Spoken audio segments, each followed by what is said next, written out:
हरि हरि महादेव शंभु काशी विश्वनाथ गंगे, हरि हरि भूतनाथ शंभु सदा शिव पार्वती संगे। तो एक बार बोलिए प्रेम से शिव जी की जय, माता पार्वती की जय। आज सुनेंगे सोमवार की कथा। यह कथा सुनने से होगी मनोकामना पूर्ण। कथा के अनुसार एक समय की बात है, एक साहूकार था जो भगवान शिव का अनन्य भक्त था। उसके पास धन्य धान्य की कोई कमी नहीं थी, लेकिन उसके कोई संतान नहीं थी। इसी कामना को लेकर वह रोज शिव जी के मंदिर जाकर दीपक जलाया करता था। उसके इस भक्ति भाव को देखकर एक दिन माता पार्वती ने शिव जी से कहा, हे प्रभु, यह साहूकार आपका अनन्य भक्त है, इसे संतान का कष्ट है, आपको इसकी मदद करनी चाहिए। पार्वती जी की इच्छा सुनकर भगवान शिव ने कहा कि हे पार्वती, इस संसार में हर प्राणी को उसके कर्मों का फल मिलता है और जिसके भाग्य में जो हो उसे भोगना ही पड़ता है। लेकिन पार्वती जी ने साहूकार की भक्ति का मान रखने के लिए उसकी मनोकामना पूर्ण करने की इच्छा जताई। माता पार्वती के आग्रह पर शिव जी ने साहूकार को पुत्र प्राप्ति का वरदान तो दिया, लेकिन साथ ही यह भी कहा कि उसके बालक की आयु केवल 12 वर्ष होगी। माता पार्वती और भगवान शिव की बातचीत को साहूकार सुन रहा था। उसे न तो इस बात की खुशी थी और न ही दुख। वह पहले की भांति शिव जी की पूजा करता रहा। कुछ समय के बाद साहूकार के घर एक पुत्र का जन्म हुआ। वह बालक 11 वर्ष का हुआ तो उसे पढ़ने के लिए काशी भेज दिया गया। साहूकार ने पुत्र के मामा को बुलाकर उसे बहुत सारा धन दिया और कहा कि तुम इस बालक को काशी विद्या प्राप्ति के लिए ले जाओ और मार्ग में यज्ञ कराना। जहाँ भी यज्ञ कराओ वहाँ ब्राह्मणों को भोजन कराते और दक्षिणा देते हुए जाना। दोनों मामा भतीजा इसी तरह यज्ञ कराते और ब्राह्मणों को दान दक्षिणा देते काशी की ओर चल पड़े। रात में एक नगर पड़ा जहाँ नगर के राजा की कन्या का विवाह था, लेकिन उस राजकुमार से उसका विवाह होने वाला था। वह एक आंख से कन्हा था।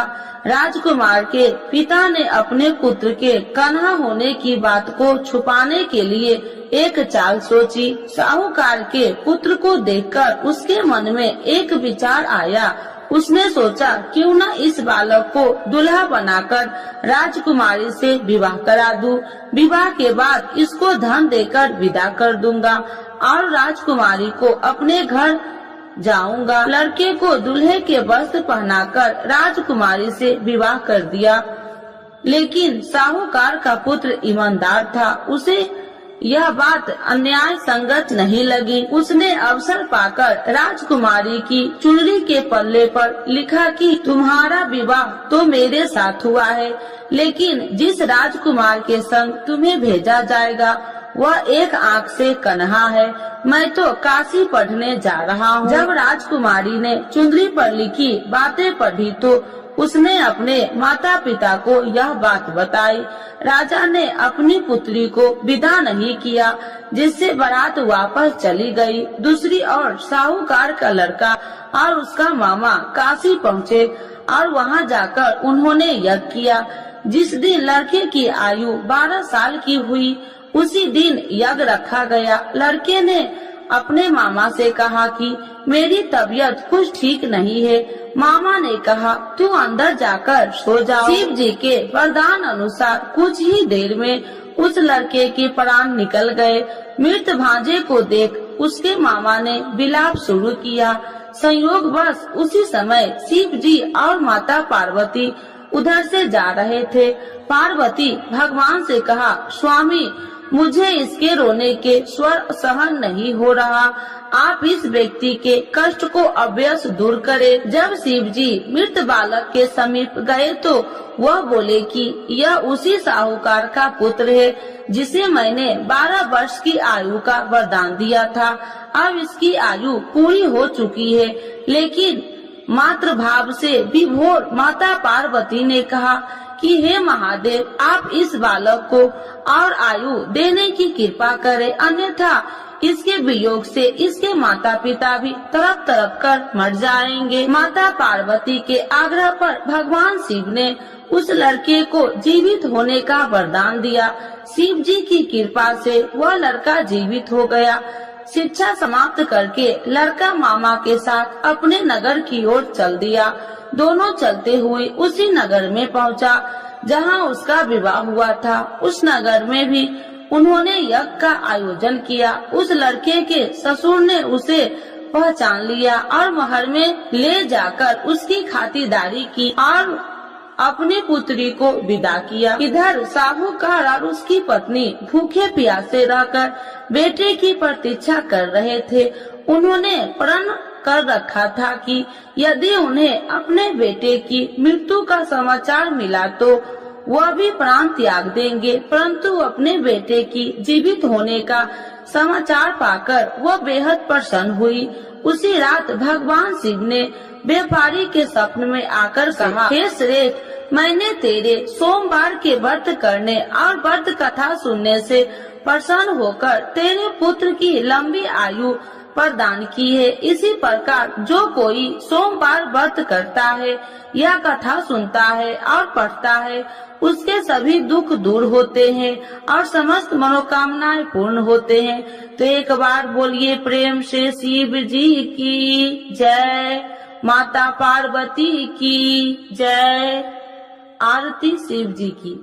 ओम जय शिव ओमकारा, स्वामी जय शिव ओमकारा, ब्रह्मा विष्णु सदा शिव अर्धांगी धारा।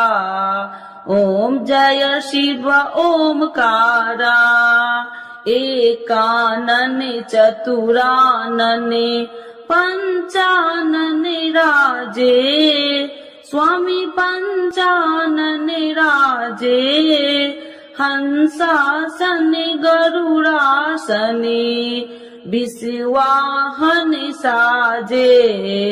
ओम जय शिव ओमकारा, दो भुज चार चतुर भुज, 10 भुज अति सोहे, स्वामी 10 भुज अति सोहे, त्रिगुणी रूपिणी रखिते, तिरुबनि जन मोहे।